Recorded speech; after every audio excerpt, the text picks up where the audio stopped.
Assalamualaikum warahmatullahi wabarakatuh. In this presentation, our group will present about who is affected by COVID-19 in Malaysia. Before we start, I would like to introduce our team members. First, Hafizah binti Ahmad. Second, Addina Arisa binti Omar. Third, NAZIFA binti Muhammad ZAINI. Fourth, NURUL NISHA binti Muhammad ARIFFIN. Lastly, FITRAH binti ABDUL AZIZ. Here are three main points for our presentation.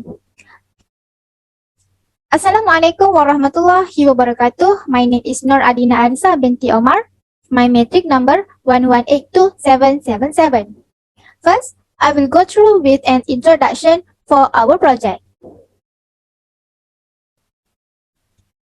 The coronavirus known as COVID-19, which is family or virus that can cause illness to human body. The first case of COVID-19 was discovered in December 2019 in Wuhan, China.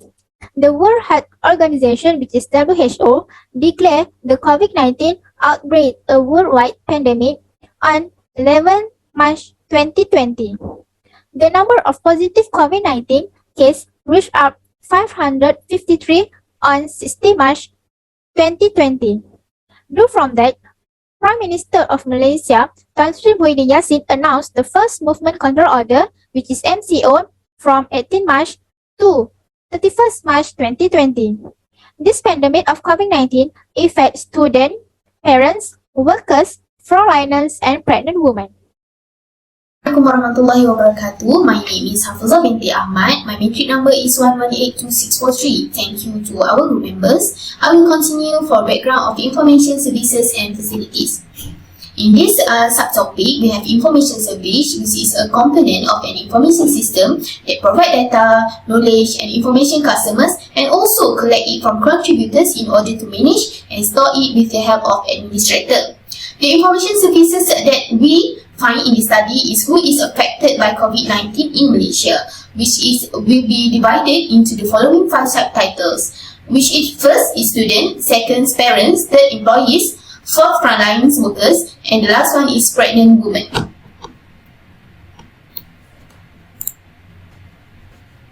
For information facilities, it is any equipment, operating system, or infrastructure that is required or facilitates the complete, accurate, and effective processing of data.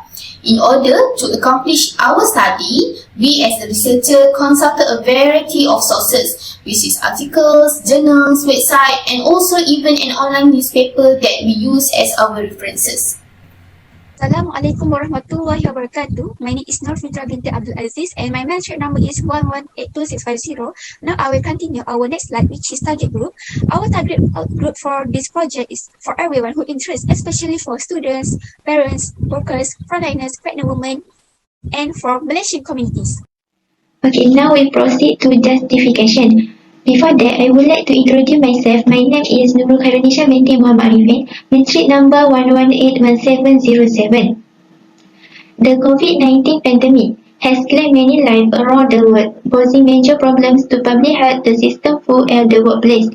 This research aims to provide a moderate platform to the public, especially students, to know the consequences of COVID-19 in Malaysia. The main purpose of our choosing this topic is to raise public awareness about the problem of COVID-19, which is plaguing the whole world and has had a huge impact of human daily life.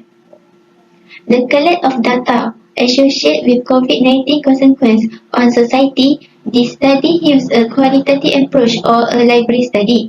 Data can be collected through authentic journal, magazine, newspaper, and website. The study finding revealed a plethora of sources of information on this subject. Next, the management in this project. There are 5 groups that affect COVID-19 in Malaysia. First, student. Second, parents. Third, workers. Fourth, frontliners. Lastly, pregnant women. First are students. In this project, there are 4 types of sources or directory that I use while doing my research, which is newspaper, journal, e-journal, and dictionary. A student can be defined as a person normally engaged in learning, particularly one enrolled in a school or college. Due to the Movement Control Order, the Malaysia Education Ministry direct that all institutions allow students to return home and tell them that all teaching and learning will be conducted online till further notice. Due to be confined to the house for too long, the student encountered effect from COVID-19 about online learning, health issues such as mental health and anxiety. The first cause that affects students is online learning. A student use fully online learning to study for the first time, and thus most of them cannot accept this new normal. Students who are from low income home are more likely to suffer and not physical or psychological prepare for change in teaching delivery through online learning.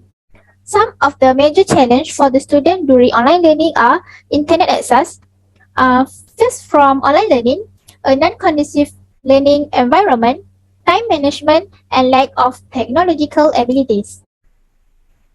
Next, anxiety. Anxiety means an unpleasant sense or apprehensions or worry about something that is happening or may happen in the future. For example, they were anxious about grades and uncertainty in exams when faced with the pandemic of COVID-19. Other than that, having a low family income, having a pre-existing condition, spending more than 30 minutes per week viewing or reading COVID-19 related news, and having infected relative or friend with COVID-19 also do why the student become anxiety. Lastly, mental health. Mental health means mind caused by emotional well-being, excellent behavioral and judgment, relative independence from anxiety, and debilitating symptoms. The factor may cause mental health is lonely, stress, depression, and anxiety. Too much for learning or study through a computer screen also will have difficult sleeping and will suffer from emotional problem. For the next point, I will pass it to my friend. Assalamualaikum warahmatullahi wabarakatuh. My name is ZAINI, matric number 11826449. The next subtopic is parents. I have found 4 newspapers, 5 journal, 1 website and 1 dictionary. The COVID-19 pandemic poses to adults overall stress. Adults may experience fear and uncertainty in response to the pandemic, face major disruption in their family and work lives, and assume greater caregiving and financial burdens, all of which may contribute to stress. With widespread job losses and reduction in work hours, families with children face challenges related to school and child closures necessitated by the pandemic.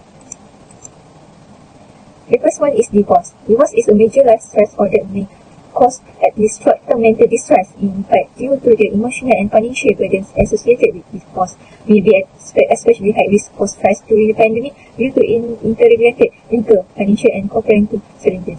The second one is financial loss, increase emotional and psychological stress, and lowers health status, especially during academic crisis. Social isolation, job loss, working from home, and homeschooling generated competing time demands and financial concerns that also contributed to reduced productivity. I will pass to the next presenter. Thank you. Now we proceed to third topic, which is workers. The overview from article, journal article, website, and blog.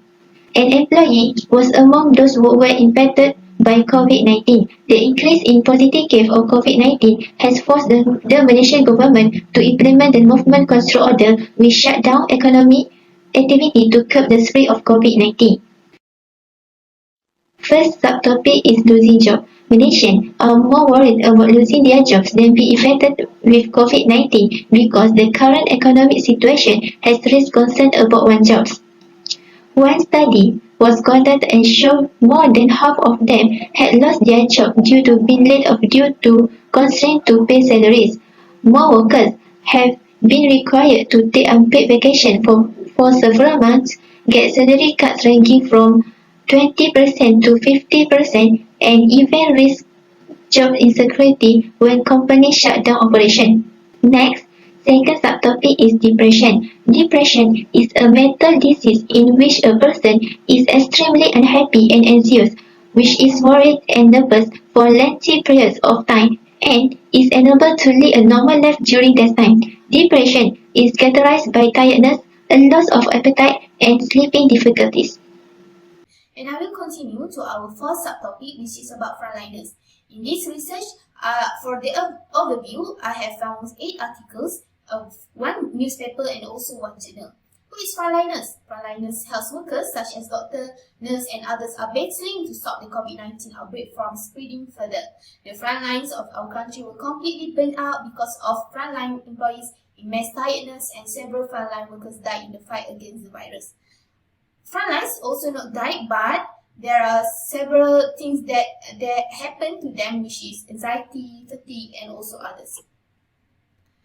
For the frontliners, they are battling in the high-risk cases every day.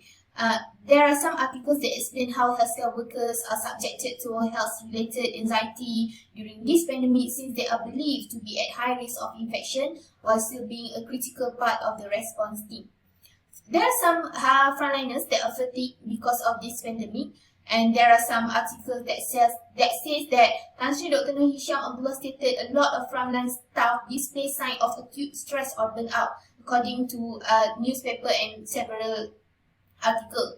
The purpose of the articles and papers is also to examine the psychological stress that healthcare personnel are facing because of the COVID-19 epidemic, as well as their coping technique and expectation.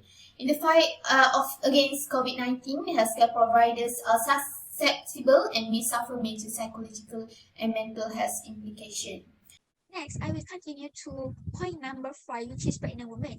As we know, pregnant women is one of the groups that people of high risk for infection to COVID-19 in Malaysia. And among the infected by COVID-19, they will have a low immune system, high risk due to extremely ill, miscarriage, and giving birth to premature baby. And for the overview, the researcher have found on 5 directory, which is number 1 is article, which is 1, journal article, which is 2, website, which is 3, and newspaper, which is 2, and the last but not least is dictionary, which is 2. And we move to the next point is, first is low immune system. Pregnancy changes the immune system and the body's reaction to viral infections, which can occasionally result in more severe symptoms like COVID-19 is no exception. And according to data, pregnancy might have several illnesses such as morning sickness, flu, and other virus infection. Hence, they really need to receive an intensive care. And for the second point is high risk. COVID-19 effects on pregnant women have never been downplayed, which is they will have been classified as at risk since the beginning of the pandemic, and they will need to extra care as well. And for my third point is miscarriage. Miscarriage is an early intentional end to a pregnancy when the fetus is born too early, and that is because it has not developed enough.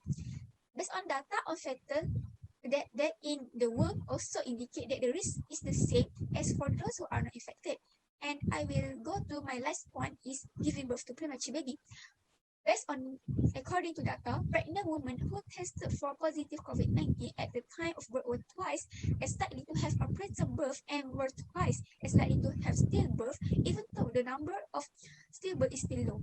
And for example, the researcher have found about 340,000 women who did not have COVID-19 at the time of birth were compared to 3,400 women infected by COVID-19 at the time of birth. Lastly, conclusion. In conclusion, the COVID-19 outbreak is most likely to affect individuals who are most vulnerable. Among these are pregnant women, students, parents, and employees. It affects student mental health and anxiety. Parents were shown to be more stressed than non-parents. Healthcare workers must deal with the disturbing truth that they are frequently exposed to this possibly deadly cause of the crash and risk transmitting the virus to their own families and co-workers on a daily basis. The healthcare workforce is a critical component in the fight against this illness. Pregnant women are among the population at high risk of COVID-19 infection in Malaysia. As a result, if a pregnant woman is sensitive to the condition, it is not impossible. That's all from us.